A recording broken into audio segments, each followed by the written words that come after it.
Welcome to MFP life. मैं जिनके माने आपका स्वागत करता हूँ। चलिए शुरुआत करते हैं लेसन नंबर 12। मैंने इतनी सारी चीज़ें आपको बताई थी, ठीक है, इस प्रोग्राम के अंदर। तो मैंने काफ़ी सारी चीज़ें पहले से कवर अप कर चुका हूँ, राइट।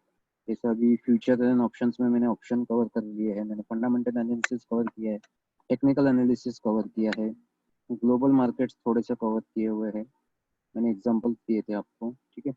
फॉरेक्स मार्केट बचा है, करेंसी मार्केट बचा है, ये सारी चीज़ें मैं आपको समझा देता हूँ अभी। अब फ्यूचर्स क्या होता है, ठीक है। तो फ्यूचर्स भी एक कॉन्ट्रैक्ट है। जैसा ऑप्शंस कॉन्ट्रैक्ट हमने सीखा था, वैसे फ्यूचर्स भी कॉन्ट्रैक्ट है। इसके अंदर भी प्रोडक्ट होता है, डिलीवरी डेट होती है, क्वांटिटी मेंशन होती है, प्राइस डिसाइड होती है, ओके। तो अभी यहाँ पे कैसा है, ये ऑप्शन से थोड़ा आसान है, ओके। अभी यहाँ पे एग्जांपल ये कॉन्ट्रैक्ट है। अब मान लो ये किसान है और ये किसान को ये कॉर्न बेचना है, ठीक है, भुट्टा उसको बेचना है। और अभी बारिश का सीजन है तो भुट्टे की सेल हो रही है और भुट्टा बिक रहा है 4.5 रुपए में। लेकिन उसे ऐसा लगता है कि बारिश का सीजन खत्म होने के बाद वो भुट्टा जो है वो 3 रुपए में बिकेगा। लेकिन यहाँ पे एक लेडी है जो एक्सपोर्टर है और उसे ये भुट्टा एक्सपोर्ट करना है। और उसे पता है कि एक्सपोर्ट में उसको 9 रुपए का भाव मिलेगा, जो कि इसको नहीं पता। तो इसको ऐसा लगता है कि 4.5 से 3 रुपए हो जाएगा, और इसको पता है कि 4.5 से 9 रुपए हो जाएगा। तो ये दोनों कॉन्ट्रैक्ट कर लेते हैं। इसको लगता है कि कम हो जाएगा, इसको लगता है कि बढ़ेगा। तो ये लोग प्राइस फिक्स कर देते हैं कि अभी का जो प्राइस है 4.5 रुपए, आगे भी हम लोग इसी प्राइस के ऊपर ट्रेडिंग करेंगे करके। तो ये कॉन्ट्रैक्ट हो गया। अभी ये दोनों को ऑब्लिगेशन है कि ये उनको कॉन्ट्रैक्ट कंप्लीट करना है, राइट। फिर अगर ये कम होता है तो इसका नुकसान है, अगर वो बढ़ता है तो इसका प्रॉफिट का नुकसान है, ठीक है। सो इसलिए फ्यूचर कॉन्ट्रैक्ट होते हैं, क्योंकि दोनों को पता नहीं है, अनसर्टन होता है कि फ्यूचर में क्या होने वाला है।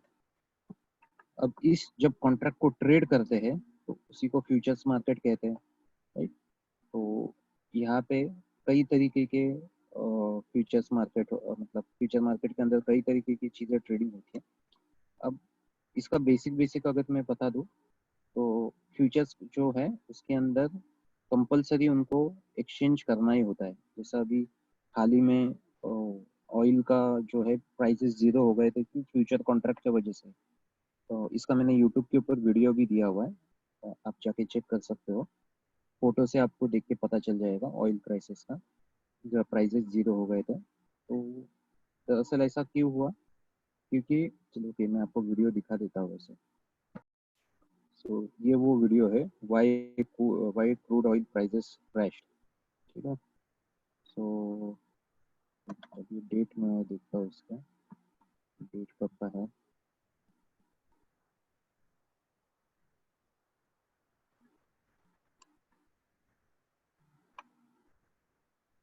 डेट जो है 20 अप्रैल का है, ठीक है?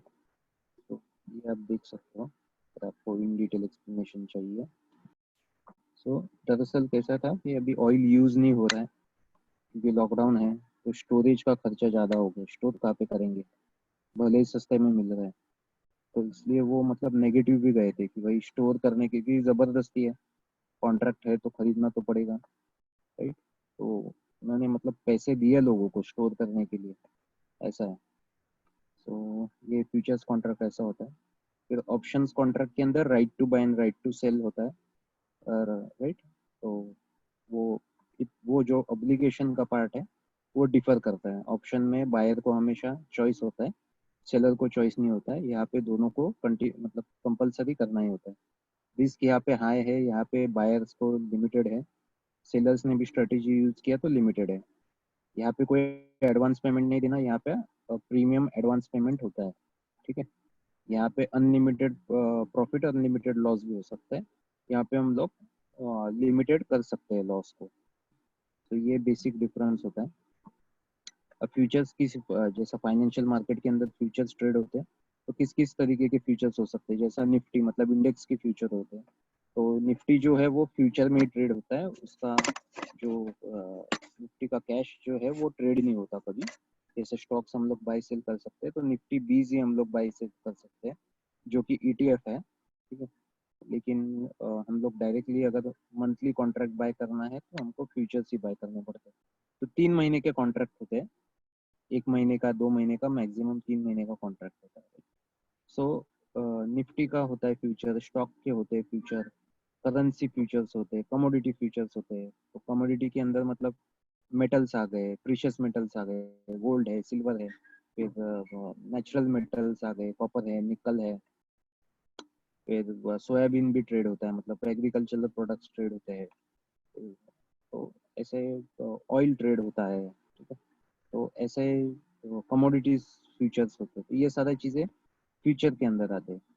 तो इसका बेनिफिट क्या है कि इसका बेनिफिट है लिवरेज मिलता है। लिवरेज मतलब क्या है, फॉर एग्जांपल जो लॉट्स के अंदर ये ट्रेड होता है, ठीक है। तो निफ्टी का मान लो 75 का लॉट है, तो 75 इंटू 10,000 का अगर मैं रेट पकड़ूँ तो 7.5 लाख रुपए लगने चाहिए ट्रेड करने के लिए। लेकिन यहाँ पे कैसा लिवरेज मिलता है, तो सिर्फ 1.5 लाख के अंदर भी हम लोग ये 75 की पोजीशन ले सकते हैं। अब स्लो मार्केट में हम लोग इसको यूज कर सकते हैं या फिर इंट्राडे में कभी कभार यूज कर सकते हैं। अदरवाइज मैं ये सजेस्ट नहीं करता हूँ, क्योंकि मैक्सिमम लोग जो है वो फ्यूचर्स के अंदर लॉस ही करते हैं। और ऑप्शंस में भी लॉस करते हैं, लेकिन ऑप्शंस का नॉलेज नहीं होने के कारण लॉस करते हैं। लेकिन फ्यूचर का नॉलेज होने के कारण भी लोग लॉस करते हैं, क्योंकि वो रिस्की ही है। अब मैं क्यों वो बता देता हूँ, ठीक है। लिवरेज की वजह से कैसा नुकसान हो जाता है। अब मान लो ये 1.5 लाख है, मतलब 20% का ही मार्जिन रखा है। और अगर निफ्टी 20% नीचे आ जाता है तो ये पैसा पूरा खत्म हो जाएगा, राइट। और 20% तक वो होने तक रुकता नहीं है। जितना भी अमाउंट है ना, उस अमाउंट के 70% तक अगर आ जाता है तो पोजीशन अपने आप क्लोज हो जाती है, ठीक है। तो ये उसका नुकसान है। तो अभी फ्यूचर्स में प्रॉब्लम क्या होता है कि अगर आप देखेंगे, तो मैं आपको चार्ट के ऊपर लेके चलता हूँ। ये आप ये निफ्टी का चार्ट देख सकते हो, और आप देख सकते हो कि यहाँ पे कैसे है, ये गैप अप हो गया है, गैप डाउन हो गया है, राइट। तो ऐसा gap up gap down overnight हो जाता है। तो हमने जो स्टॉप लॉस रखा है ना, तो वो स्टॉप लॉस के नीचे कभी कभार ओपन अप हो जाता है, तो प्रॉब्लम हो जाती है, राइट। सो इसके अंदर जो हमने फिक्स स्टॉप लॉस रखा है, तो वो उसके अगेंस्ट भी चला जाता है। अभी मैं आपको एक ट्रेड बता देता हूँ एग्जांपल। अब ये एक ट्रेड था, ठीक है। अब ये कोई स्ट्रॉन्ग ट्रेड नहीं था, ये कोई स्ट्रॉन्ग नहीं ट्रेड था। ये एक लॉटरी ट्रेड था, ठीक है। ये कोई अच्छी लेवल भी नहीं थी, लेकिन ये इंटरनेशनल मार्केट्स हुआ, फिर बाद में गवर्नमेंट ने एक पॉलिसी चेंज किया, जो कि 3 महीना लोन्स को एक्सटेंड किया। उसके वजह से मार्केट के अंदर पैसा आ गया। तो ये एक लॉटरी ट्रेड था, ठीक है। अब कैसा होता है कि यहाँ से मार्केट नीचे भी जा सकता था, डायरेक्ट गैप डाउन भी जा सकता था। तो यहाँ पे जो मेरा एंट्री होता है, यहाँ पे स्टॉप लॉस होता है। तो यहाँ से गैप डाउन होता तो मेरा रिस्क बढ़ जाता है अपने आप। तो प्रोबेबिलिटी मेरी सब गड़बड़ हो जाती है रिस्क टू रिवॉर्ड रेशियो की। अब ऐसे में ऑप्शंस मेरा हेल्प करता है, क्योंकि अभी यहाँ पे मैंने 10 रुपए का ऑप्शन लिया था, ठीक है। सो वो जो 10 रुपए का ऑप्शन था वो 700 के भी ऊपर गया। हालांकि मैंने यहाँ पे सेल कर दिया था 300 रुपए में, लेकिन मैं बता रहा हूँ आपको कि वो 700 रुपए तक भी चला गया, ठीक है। तो 10 रुपए का मतलब 70 टाइम्स वो ग्रो कर गया, ठीक है। तो लॉस होता तो कितना होता, 10 ही रुपए होता। तो मेरा ऑप्शन के अंदर जो लॉस है वो लिमिटेड ही रह जाता है। लेकिन फ्यूचर्स के अंदर जो मेरा लॉस है वो मेरा ज़्यादा बढ़ सकता है, अनलिमिटेड हो सकता है। तो इसलिए मैं फ्यूचर्स कभी भी सजेस्ट नहीं करता, मैं ऑप्शन ही सजेस्ट करता हूँ। लेकिन हाँ, कभी कभार अगर आपको लेना है तो आप ले सकते हो। ऐसा इंट्राडे में इतना कोई रिस्क है नहीं, ठीक है। सिर्फ ओवरनाइट सबसे ज़्यादा रिस्क होता है। तो ये हमने फ्यूचर्स मार्केट सीखा। फिर फॉरेक्स मार्केट। फॉरेक्स मार्केट ये बहुत बड़ा मार्केट है, 24/7 ये मार्केट चलता है, क्योंकि इसका कोई एक टर्मिनल नहीं है। ये सारी दुनिया भर के टर्मिनल्स एक दूसरे से कनेक्टेड है, तो 24/7 ये मार्केट चलते रहता है। और वर्ल्ड का सबसे बड़ा मार्केट है, 6.6 ट्रिलियन ए डे, ठीक है ना, इसका ट्रांजेक्शन होते हैं, ओके। क्योंकि ये पैसा है, राइट। सो दुनिया भर में फॉरेन कंट्रीज में कैसे फॉरेक्स मार्केट सबसे बड़ा है, उसके बाद ईटीएफ है, उसके बाद एफएनओ है, उसके बाद स्टॉक्स है। अपना इंडिया में उल्टा है, अपने इंडिया में स्टॉक्स सबसे ज़्यादा बड़ा है, फिर फ्यूचर्स एंड ऑप्शन उससे कम है, फिर ईटीएफ्स है, फिर तो मतलब ईटीएफ्स में तो वॉल्यूम भी ढंग से नहीं मिलते, फिर करेंसी मार्केट हम लोग बोलते हैं, उसके अंदर भी ज़्यादा वॉल्यूम्स नहीं होते, बड़ा अमाउंट ट्रेड करने में प्रॉब्लम होती है। क्योंकि इंडियन मार्केट्स में उतना एजुकेशन नहीं है, फॉरेन मार्केट में 30 to 50% लोग स्टॉक मार्केट के अंदर है, लेकिन इंडिया में सिर्फ 3% लोग ही स्टॉक मार्केट के अंदर है, जो कि अभी बढ़ेगा जैसा अभी ऑनलाइन एजुकेशन बढ़ रहा है। आप भी एजुकेशन ले रहे हो, ऑनलाइन एजुकेशन बढ़ेगा तो ये सारी चीज़ें भी आगे चल के बढ़ेगी। फॉरेक्स का भी मतलब अच्छी चीज़ें क्या है, नेगेटिव पॉइंट्स क्या बताता हूँ। फॉरेक्स जो है उसके अंदर काफ़ी ज़्यादा स्कैम्स होते हैं, क्योंकि कोई लीगल एंटिटी नहीं है, किसी भी देश से किसी भी देश के अंदर अकाउंट ओपन हो जाता है, फिर वो ज़्यादातर फ्रॉड्स ही होते हैं, फॉरेक्स में सबसे ज़्यादा फ्रॉड होते हैं, क्योंकि वो टर्मिनल्स ही झूठे होते हैं, ठीक है ना, रियल नहीं होता, क्योंकि कोई government rules and regulations apply नहीं होता, जैसा भी सेबी का अप्लाई होता है रूल, ठीक है ना।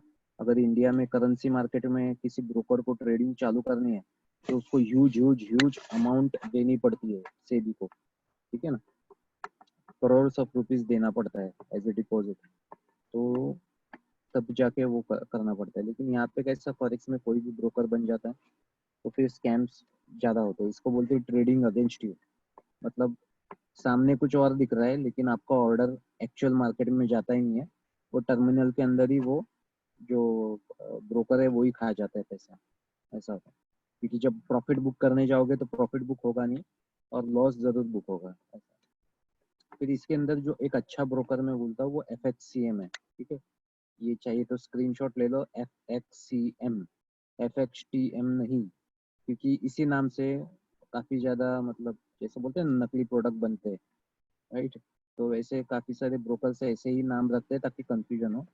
अब ये ब्रोकर सबसे अच्छा क्यों है मैं बताता हूँ, क्योंकि जब फाइनेंशियल क्राइसिस हुए थे तब सारे ब्रोकर, मतलब सारे के सारे ब्रोकर डूब गए थे, ठीक है ना। FXTM जो भी अच्छी कंपनी बोलते हैं वो भी डूब गई थी, ठीक है, लेकिन यही एक कंपनी है जो डूबी नहीं थी, और इसका ट्रेडिंग प्लेटफॉर्म बहुत ही ब्यूटीफुल है, इसलिए ये सबसे मैं अच्छा रेकमेंड करता हूँ। हालांकि इंडिया में फॉरेक्स इलीगल है, ओके, और नॉन बेलेबल ऑफेंस है, मतलब आपको बेल भी नहीं मिलेगी। ये इसलिए क्योंकि गवर्नमेंट ऑफ इंडिया नहीं चाहती कि आप पैसा, मतलब ज़्यादातर लोग ट्रेडिंग में हारते हैं, तो जो मेहनत से जो डॉलर्स कमाए हुए हमारे गवर्नमेंट ने, तो उसको आप वेस्ट कर दोगे, इसलिए वो इलीगल माना जाता है। आगे चल के होगा ये लीगल, जैसा अपना इकोनॉमी ग्रो कर रहा है, ग्लोबल इकोनॉमी हो जाएगा ये, लेकिन फिलहाल इलीगल है। लेकिन इंडिया में लोग ट्रेड करते हैं, ठीक है ना, तो आपको भी शायद कॉल्स आते होंगे कि फॉरेक्स में करना है क्या, तो मैं बोलता हूँ कि मत करो, क्योंकि इलीगल है। कभी कभार गवर्नमेंट जग जाती है, तो सारा पुराना हिसाब किताब अगर निकाल देगी, जैसे कि हुआ था जो अपने छोटे बैंक्स थे, कोऑपरेटिव बैंक्स, उसके ऊपर इंटरेस्ट नहीं लगता था पहले डिपॉजिट के ऊपर, बाद में 7-8 साल का डिपॉजिट एक साथ विद टैक्स ले लिया गवर्नमेंट ने, ठीक है ना। तो ऐसे कुछ भी निकल सकता है, सब ऑनलाइन ट्रांजैक्शन है आज की दुनिया में, हिस्ट्री निकाल सकते हैं, तो उस चक्कर में पड़ो मत। लेकिन मैं इतना बताना चाहता हूँ कि लोग करते हैं और लोग डूबे भी है, क्योंकि जब नोटबंदी हुई थी तो मेरे एक पहचान के डॉक्टर है, उनका 40 लाख का नुकसान हुआ था, ठीक है, अभी वो पुराने नोट थे, राइट, वो हवाले से बिजनेस होता है, तो वो प्रॉब्लम हो जाती है लोगों को, और ये लोग मार्केटिंग करेंगे कि सब लोग करते हैं, कुछ नहीं है, लीगल है, तो मैं आपको बताना चाहता हूँ ये इलीगल है, ओके। अपने पास इंडियन करेंसी मार्केट है जिसके अंदर ज़्यादा पेयर्स नहीं है, लेकिन है काफ़ी पेयर्स है, जैसे आप देख सकते हो, पाउंड है, पाउंड टू रुपीज़ है, राइट, डॉलर टू INR है, USD INR बोलते हैं, येन INR बोलते हैं, यूरो INR बोलते हैं, तो ऐसे 4 पेयर्स चलते हैं अपने पास, ठीक है। और इसके अंदर फ्यूचर्स एंड ऑप्शंस जो है वो दोनों उतना ही रिस्की है। ऑप्शंस में ऐसा कुछ ज़्यादा डिफरेंस नहीं है, क्योंकि प्राइस का मूवमेंट ही नहीं होता।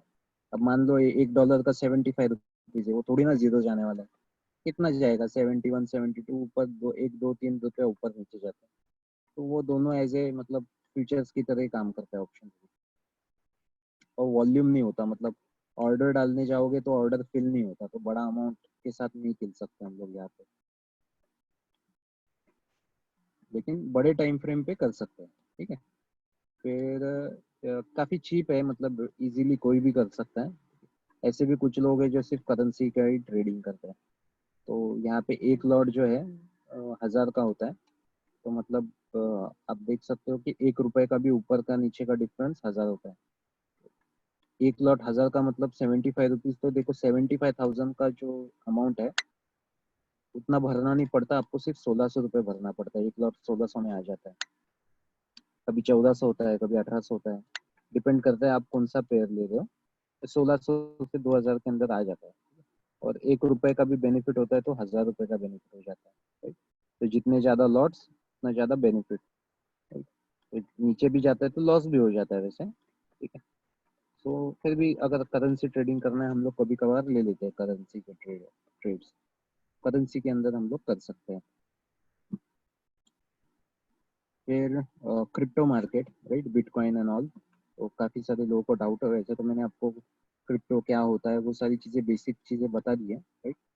लेकिन मैं अगर इन्वेस्टमेंट की बात करूँ तो मैं आपको बता दूँ कि पहली बात तो हमको ये कम्प्लीटली समझ में नहीं आता। ठीक है ना? इस चीज़ को हमको मानना चाहिए कि हमें जो चीज़ नहीं समझ में आती है तो उसके अंदर हम लोग ज़्यादा रिस्क नहीं ले सकते।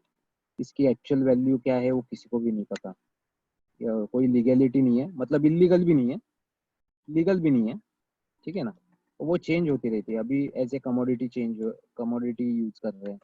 कल को गवर्नमेंट के अंदर कुछ भी आ जाएगा तो वो चेंज कर सकते हैं रूल। स्टोर करना काफ़ी डिफिकल्ट है, हार्ड ड्राइव में स्टोर करना या ऑनलाइन भी स्टोर करना। ठीक है ना? हैक भी हो जाता है। और मेरे कुछ एक्सचेंजेस हैक हो गए, बंद भी पड़ गए, मैंने खुद इन्वेस्ट किया हुआ है। और इसके अंदर कैसे एक्सचेंजेस ज़्यादा है, मतलब करेंसी कम है और एक्सचेंजेस उससे भी ज़्यादा है। मैं आपको बता देता हूँ ऑनलाइन। तो ये कॉइन मार्केट कैप करके वेबसाइट है, तो आप यहाँ पे देख सकते हो। ठीक है। zoom-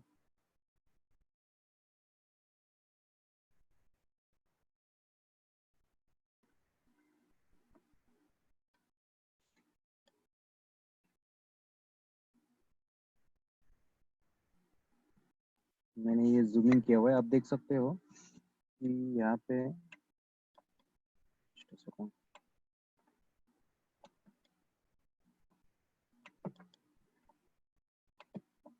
कुछ ज़्यादा ही जूम हो गया। Just second.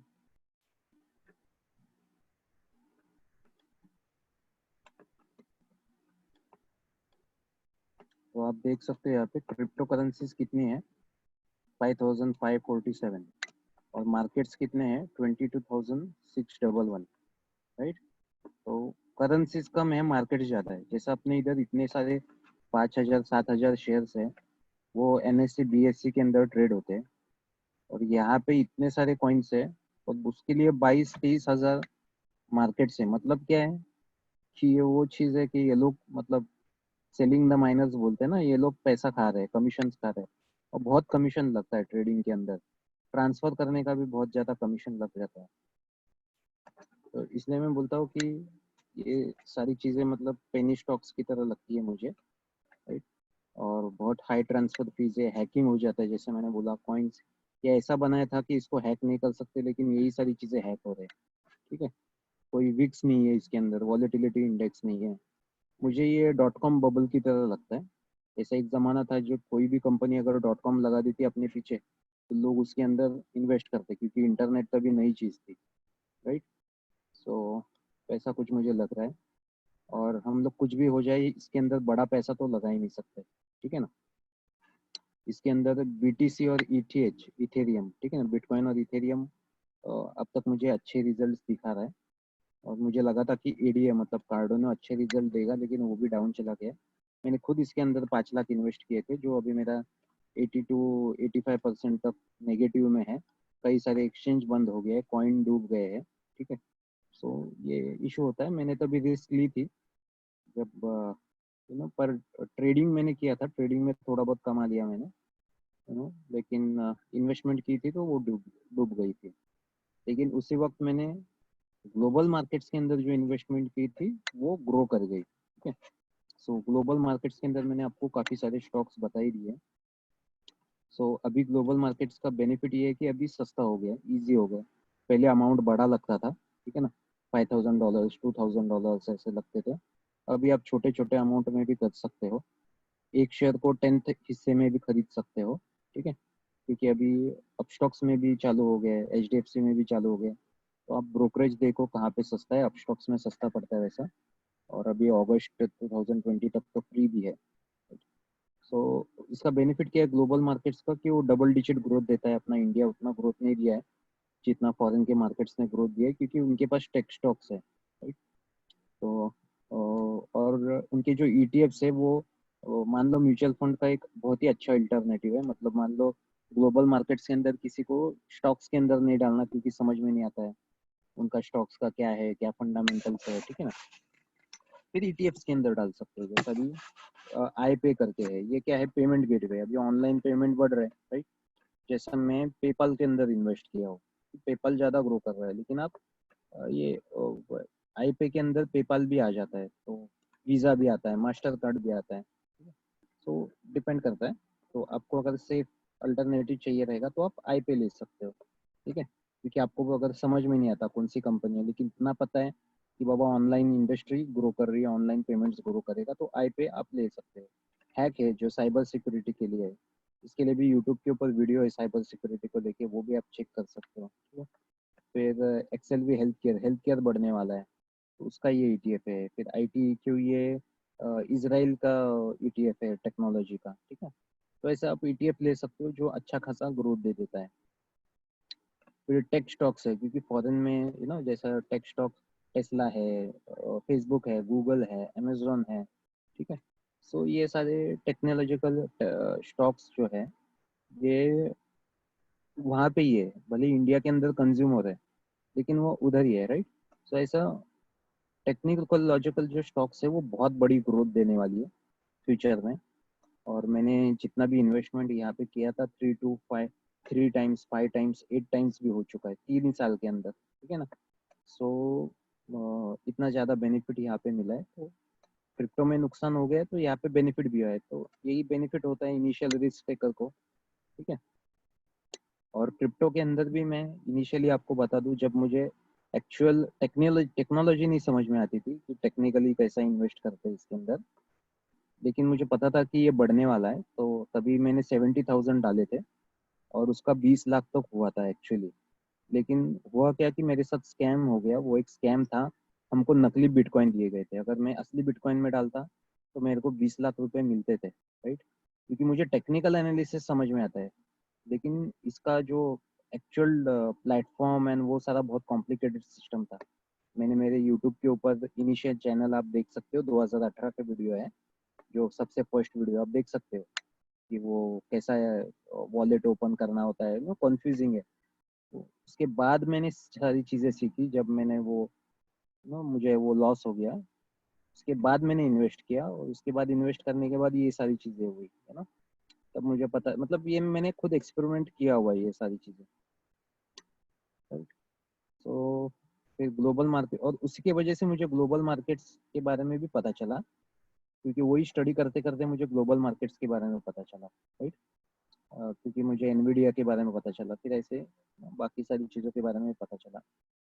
सो ग्लोबल बिजनेसेस जो इंडिया के अंदर हो रहे हैं, जैसा फेसबुक, नेटफ्लिक्स, अमेजोन, ठीक है ना, ऐसे उसका बेनिफिट हम लोग उठा सकते हैं। ग्लोबल बिजनेसेस जो ग्लोबली होते हैं, इंडिया के अंदर नहीं होते, लेकिन वहाँ पे कुछ ऐसी प्रोडक्ट्स एंड सर्विसेज बिक रही है जो इंडिया के अंदर नहीं बिक रही है। फॉर एग्जांपल फिनरल सर्विसेज भी है, मतलब आप वहाँ पे देखोगे कि फिनरल सर्विस मतलब जो कोई मरता है तो मैयत जो होती है, तो उसके अंदर वो लोग आप देखेंगे कि मतलब शादी की तरह मैयत मनाते हैं वो लोग। मुर्दे को भी इतना सजाते हैं, सूट बूट के अंदर, और उसका कॉफिन होता है, उसके अंदर गद्दा होता है, सब फूल सजे हुए रहते हैं, सब कुछ सफेद दिखता है, राइट।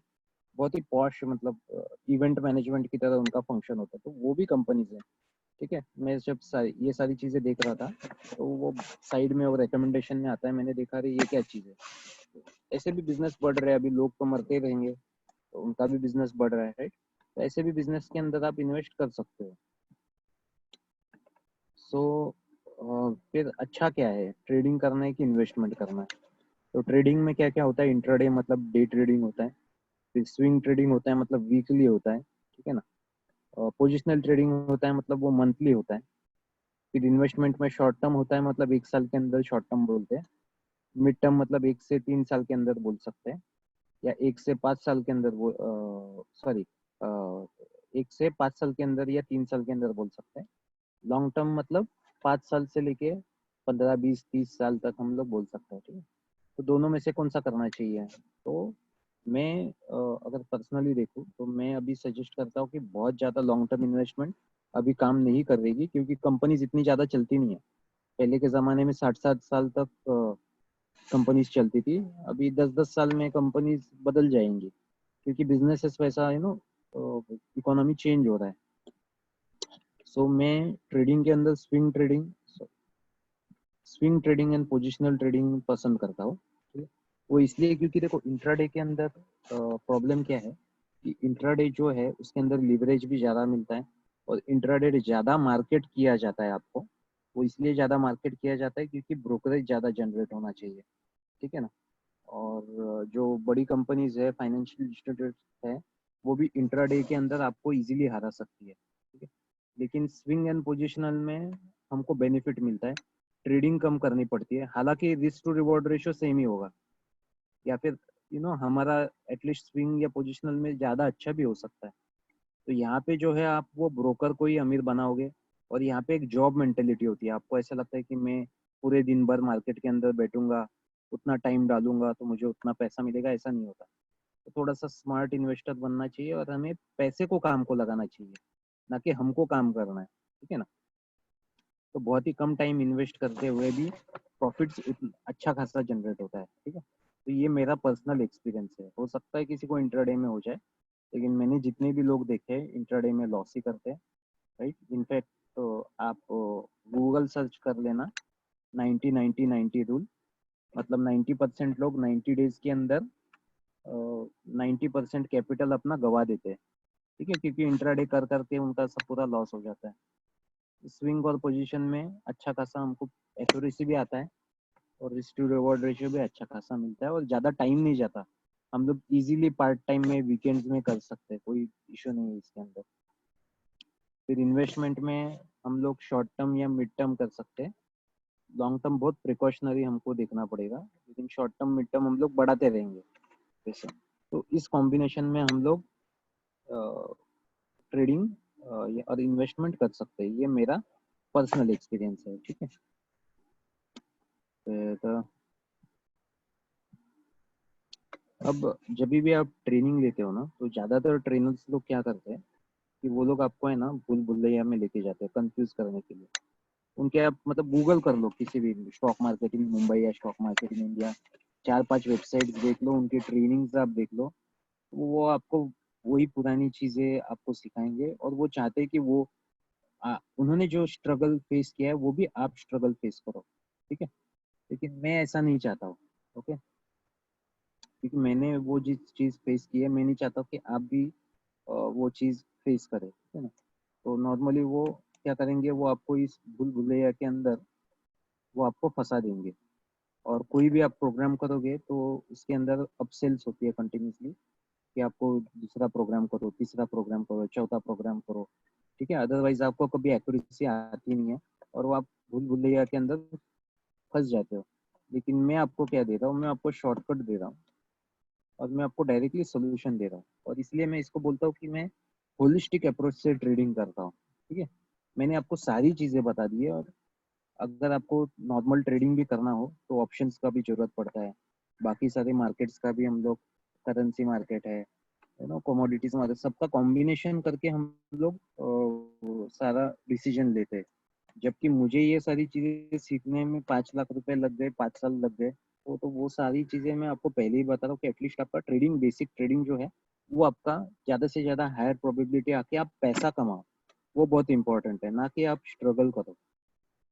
और इसलिए मैं होलिस्टिक अप्रोच ही पसंद करता हूँ।